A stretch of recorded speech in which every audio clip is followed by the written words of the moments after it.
So good morning friends, welcome to my analysis of the stocks.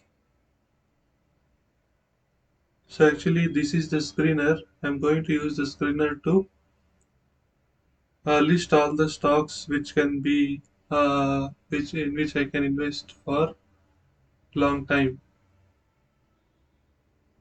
So I'm running this query. So this is a custom made query. So average return on equity for 5 years must be at least greater than 15%.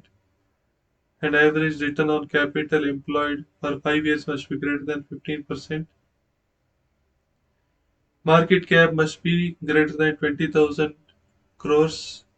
So actually, I'm considering only those companies which have a market cap of more than 20,000 crores. This is uh, so that this is it doesn't get affected by uh, it doesn't get affected and stays stable in the long run by external factors. And return over 5 years is must be greater than 20%.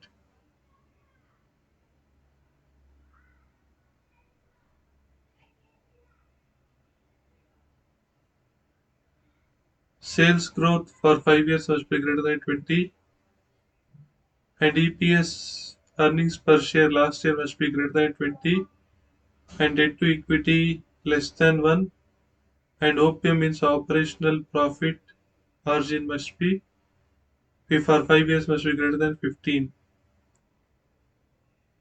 So first let us understand what. So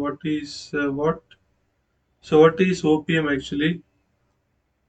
OPM means operating profit margin.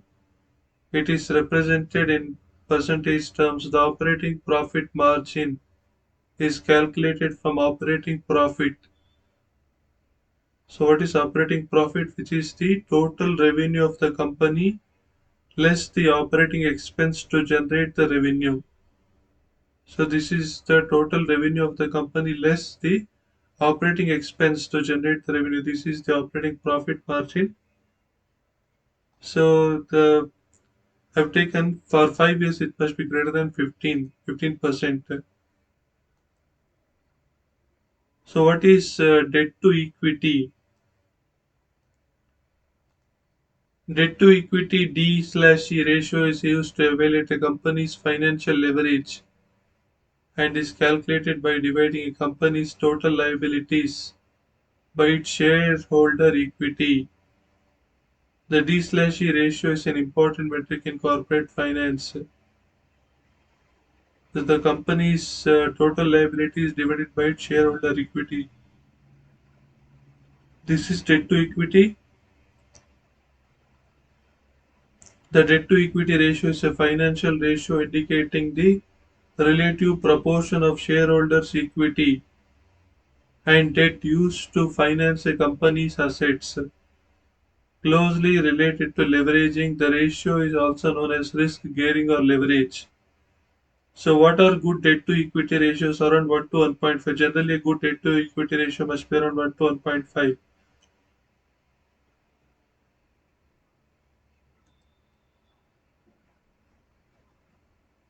What is a good OPM percentage? A company that has an operating profit margin higher than 17.86 would have outperformed the overall market. However, it is essential to consider that average profit margins vary significantly between company industries. Here also, however, the ideal debt ratio will vary depending on the industry, as some industries use more debt financing than others. Capital intensive industries like the financial and manufacturing industries often have higher ratios that can be greater than 2. So, here I have taken a debt to equity ratio of less than 1 actually, uh, which is ideal around 1 or 1 to 1.5. I have taken less than 1.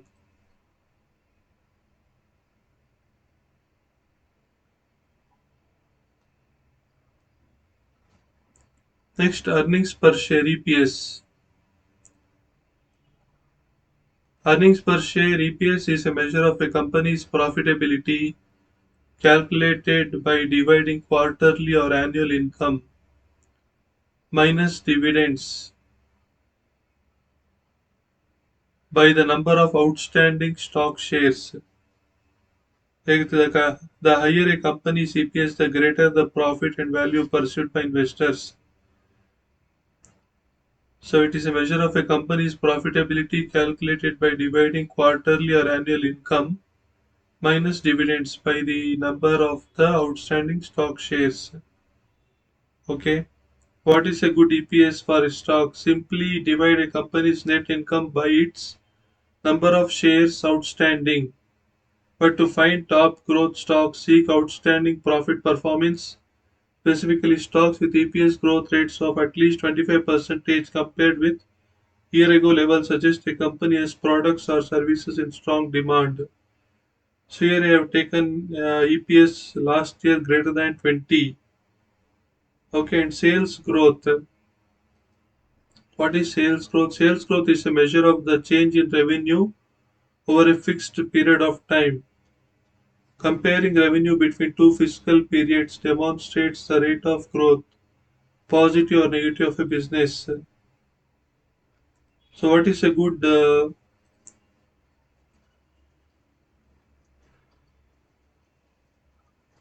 how is sales growth calculated? Current period sales minus prior period sales divided by prior period sales into 100. So, what is a good sales growth ratio? In general, the ideal sales growth rate for businesses falls in the 15 to 25% bracket, but smaller businesses generally have a higher sales growth, which can even go up to 75 to 100% for startups, and larger businesses are able to sustain a growth rate of 5 to 10% in the long term. So I've taken a sales growth of greater than 20. Sales growth of 5 years must be greater than 20.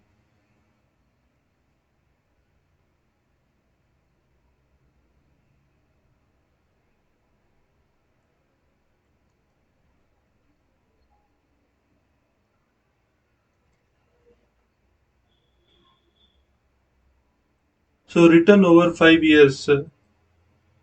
Return over 5 years must be greater than 20.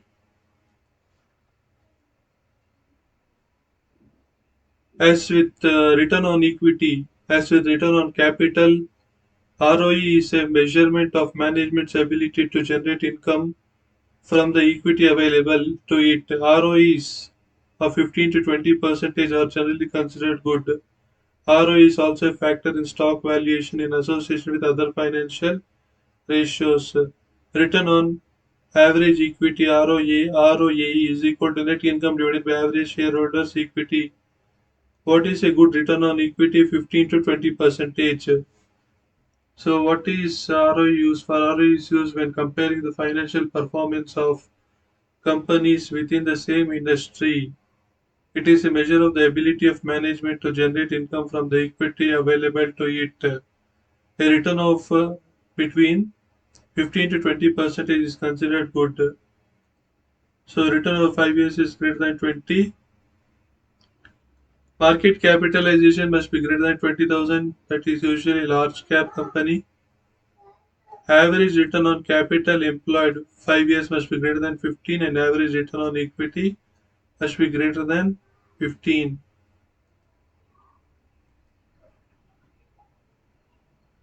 The return on average capital employed ROACE is a financial ratio that shows profitability versus the investments a company has made in itself. Fundamental analysts and investors like to use the ROACE metric since it compares the company's profitability to the total investments made in new capital. What is a good return on capital employed? The general rule about ROC is the higher the ratio, the better. It is because it is a measure of profitability. At least a ROC of at least 20% is usually a good sign that the company is in a good financial position. So I have taken all these parameters into consideration. If I run this query, I'm able to see 8 companies which match all these criteria. I've also taken So it is showing me 8 companies which match all these criteria with a market cap of greater than 20,000 crores. So if I want to know whether the company is good in this list, if I want to further filter it, I can use another parameter called free cash flow. FCF, free cash flow. FCF is the money that remains after a company pays for everyday operating expenses and capital expenditures. Knowing a company's free cash flow can give insight into its financial health.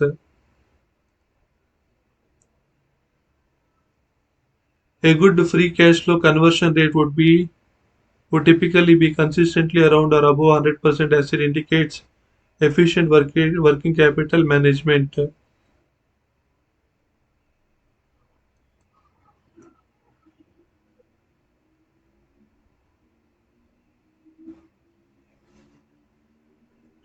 Okay, so I've taken considering a free cash flow of over 5 years.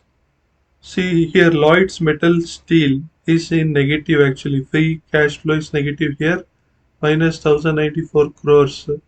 So other industries, the rest of the 7 industries have a positive free cash flow. So this query can be used year on year to, and based on this query I can check whether the stock is still valid. I can hold the stock or I can sell it, and I can replace it with better stocks. If I run this query year on year, I can expect a return of at least 20 percentage year on year. If I do an stock SIP in these 7 companies, I can expect a return of at least 20 percentage year on year.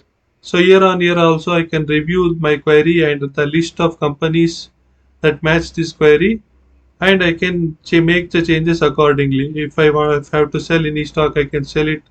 If I have to retain the stock, I can retain it. So based on this query. So this is a good query for which I uh, found after a lot of research. So I will post this query in the description. You can check this query, and if you want to make any changes, you can make accordingly. So if you like my video, please subscribe to my channel. Thanks for watching.